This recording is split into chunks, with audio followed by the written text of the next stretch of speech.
I picked up a pair of HomePod minis for my birthday, and I wanted to make sure I was making the best purchasing decision. So I fired up YouTube, watched some reviews, and read a bunch of articles. And they all came to the conclusion that these are room-filling speakers with clear sound and a good soundstage. So based on that, I was really excited to get these in. However, there are a lot of things that none of those reviewers went over, things that kind of spoiled the experience for me, and things that may stop you from purchasing these HomePod minis for yourself. So I'm going to tell you everything that they did not cover, things that you really need to know, and I want this to be the definitive guide for purchasing these HomePod minis before you decide to pick them up. Let's talk about actually using these things.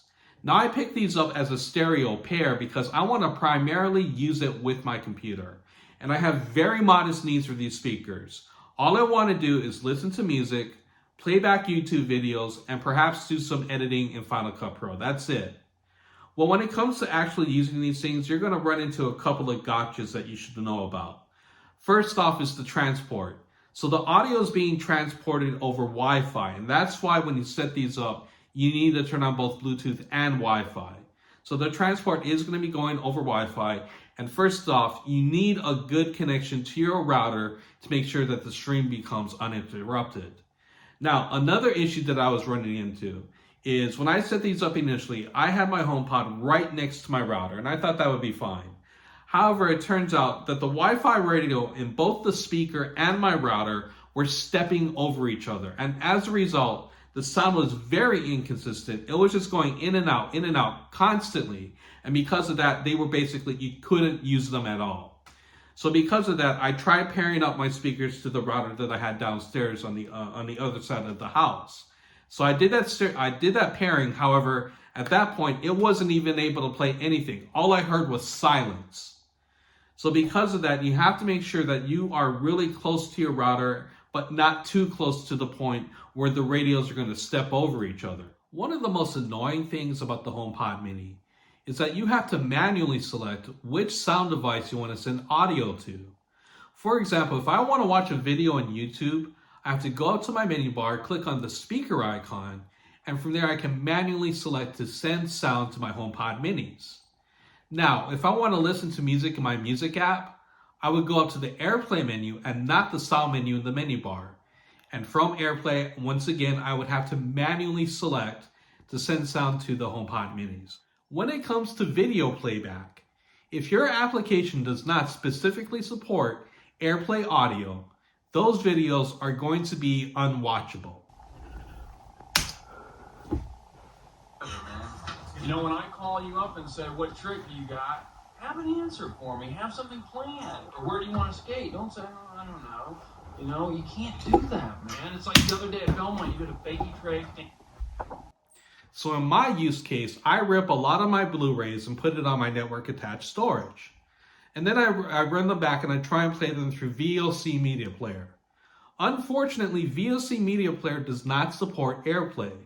And as a result, there is a huge lag, about 2 or 3 seconds of lag between the video and the audio being out of sync.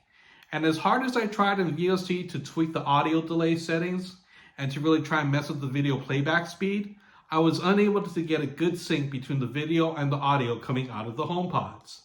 So, unless your videos play back perfectly in QuickTime Player, because that does support Airplay output, unless it plays back perfectly in QuickTime, you can forget about playing any videos that you rip from your Blu-ray collection in MKV format if you put those on your network attached storage or other storage device. Going into this, I was leery about having any smart speaker in my home because they have very sensitive microphones that can pick up on various phrases and speech patterns inside of your room. And because of that, I wanted to make sure that things would be safe. So I read Apple's privacy policy regarding these speakers. When you use Siri, your device will indicate in Siri settings if the things you say are processed on your device and not sent to Siri speakers.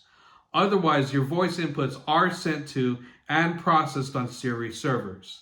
In all cases, transcripts of your interactions will be sent to Apple to process your requests.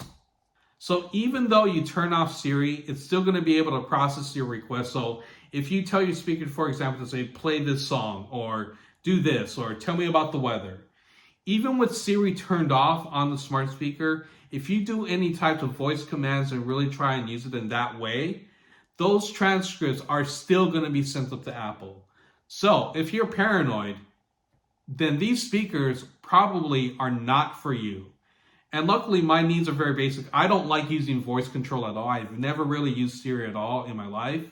So I don't have to worry about it so much. But if you do even the basic commands to do on-device processing on the speaker, it's still going to listen to those requests and it's still going to send those transcripts up to Apple. And to me, that's just kind of creepy. In spite of all of these difficulties and annoyances, I'm still going to keep these HomePods. And the reason why is because they sound just that good. They fill up the room, they can get loud, yet they're clear. And the soundstage is very nice, and there's a nice amount of stereo separation, even when you're just putting it on top of my desk. So I'm keeping these. However, this is a really tough sale. And if you're watching this video and you're seeing all of these annoyances, then you probably do not want to purchase these. I'm just going to say that flat out. So these are actually the hardest Apple product for me to recommend. And I hope I was being comprehensive in this video, and I hope I'm being fair. So if you have a set of HomePods, especially the HomePod minis, and if they're not giving you issues and if they're working perfectly, please let me know in the comments, because I want to know what I can do to fix these damn things, because it's annoying and irritating, and its only saving grace is because they sound really good. All right, that's about it. Peace.